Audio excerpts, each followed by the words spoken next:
The Antikythera mechanism. In 1901, sponge divers off the coast of Greece pulled a corroded lump of bronze from a shipwreck. At first, it looked like nothing, just debris. But inside was a machine. A machine so intricate, so mathematically precise that even 2,000 years later, we still struggle to understand it. A computer. Not digital, but mechanical. A device capable of predicting eclipses, planetary movements, and ancient celestial events with a complexity that shouldn't have existed until the 1800s.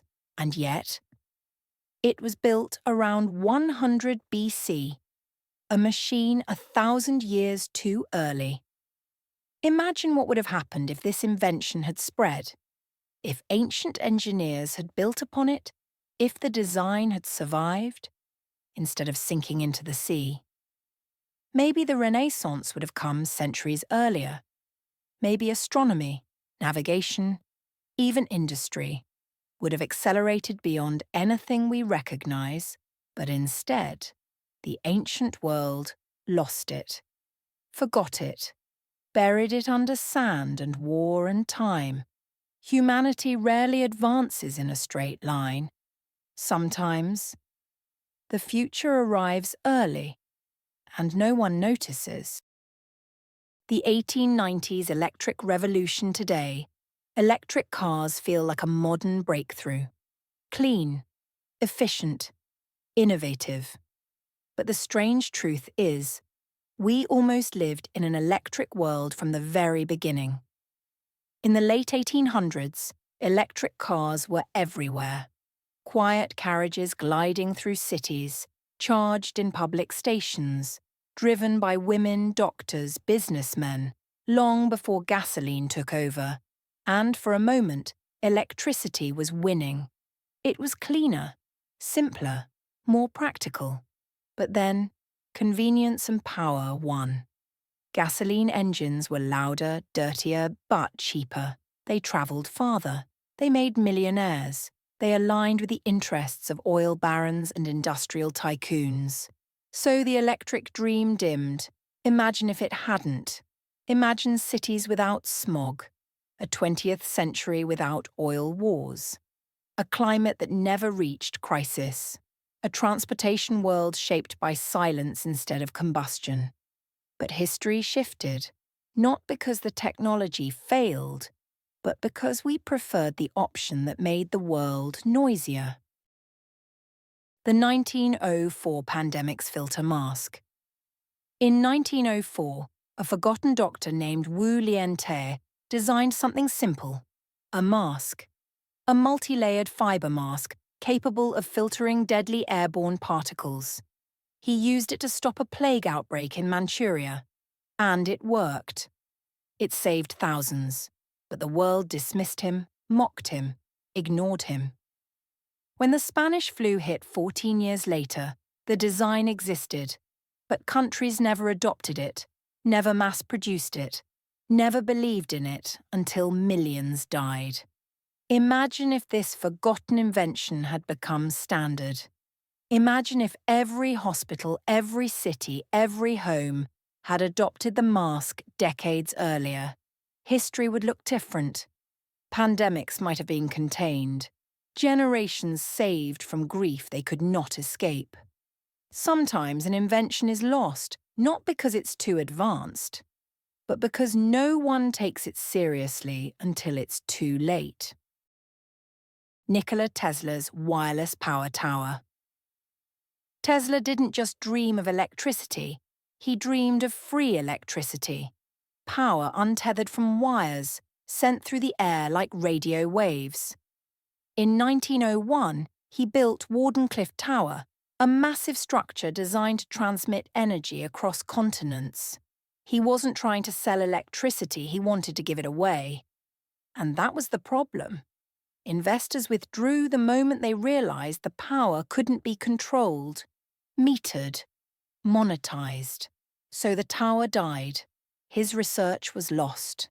The dream evaporated. Imagine a world where energy flows like Wi-Fi, where devices charge through the air, where no village, no family, no child lives in darkness. But history rarely rewards those who invent for humanity more than profit. The 1816 Stirling engine. In a quiet village in Scotland, a reverend named Robert Stirling created a heat engine unlike anything else. One that could run on almost any source of warmth, one safer than steam engines, quieter, cleaner. But it arrived too early. Steam machines dominated the world, and industry had no reason to change, and so the Stirling engine faded into obscurity, only to be rediscovered today in spacecraft and submarines. We could have had silent, efficient engines in the 1800s, we just weren't listening. Humanity doesn't always adopt the best idea. Sometimes it adopts the loudest one. The 1920s hemp plastic formula. Before petroleum plastics took over the world, a group of scientists, including Henry Ford, experimented with hemp-based polymers, lightweight, biodegradable, stronger than steel, and grown from a renewable plant. But within years, hemp was banned, illegal, erased from agriculture under political and economic pressure. Plastic, meanwhile, exploded, and centuries of pollution followed. Imagine oceans without islands of garbage, cities without landfills, a world where the material we used simply returned to the earth. We had the solution. We abandoned it. The thorium LFTR reactor. In the 1960s, scientists discovered a different kind of nuclear power. Safer, cleaner, unable to melt down, and producing waste that decayed in decades. Not millennia, a thorium reactor. But the US chose uranium instead, not because it was safer, but because it produced materials useful for nuclear weapons. Thorium reactors were shelved, forgotten, left to gather dust. Imagine a world where nuclear accidents never happened, where energy was abundant and safe, where geopolitical tensions over uranium and plutonium never escalated. We were close, closer than anyone realizes. And then, we walked away. The GM Firebird Second, autonomous concept. Autonomous cars feel like a futuristic miracle. But in the 1950s, GM engineers created a prototype that could follow electromagnetic tracks embedded in roads, a self-driving network decades ahead of its time. But it required infrastructure, vision, coordination. And the world wasn't ready for that kind of cooperation, so the idea died. Imagine a 20th century without traffic deaths, without congestion, without human error. But humanity rarely invests in systems that benefit everyone equally.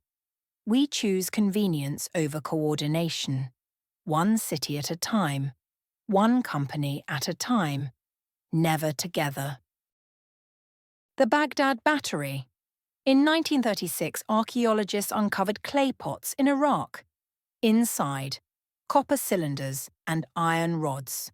When assembled and filled with acidic liquid, they produce electricity, a simple battery, 2,000 years before the modern world rediscovered it.